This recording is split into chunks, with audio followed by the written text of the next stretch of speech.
The session begins in the usual way. Housekeeping, where the fire exits are, that kind of thing. There isn't a drill plan for today, so if the alarm goes off, it's for real. Is that okay? Next is introductions. We go around the circle saying our names. The session leader starts us off. Now, his name, as it turns out, is actually Dan Brown. And I have to resist the urge to shout, I thought the Da Vinci Code was shit! I expect he's probably heard that one before, and it wouldn't get us off to a very good start.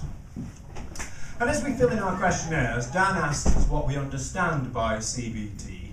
Now, I'm sure you know it's cognitive behavioural therapy, but up until recently I thought it was about learning how to ride a motorbike. And I still half expect that Dan is going to take us out into the car park to ride around some cones on a 50cc. It's not that.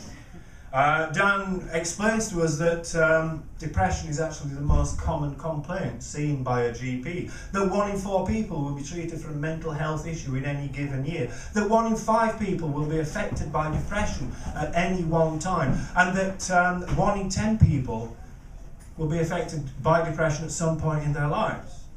And I want to say to him, oh, come on, Dan, you're only telling us that to cheer us up. And then Dan says, as we're a little bit late getting started today, is everyone all right if we run over by about 5 minutes? Is that okay? Or does anybody need to get away?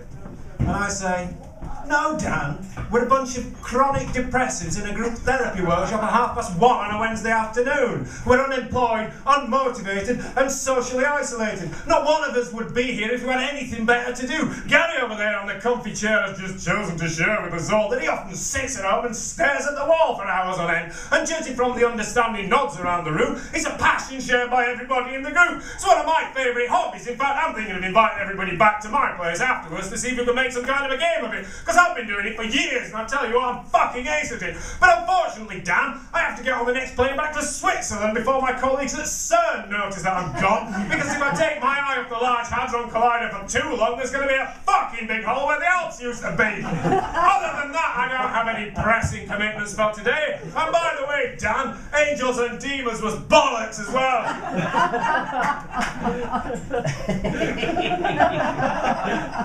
Of course, I don't really say any of that. I'm determined to make the most of these mood management workshops.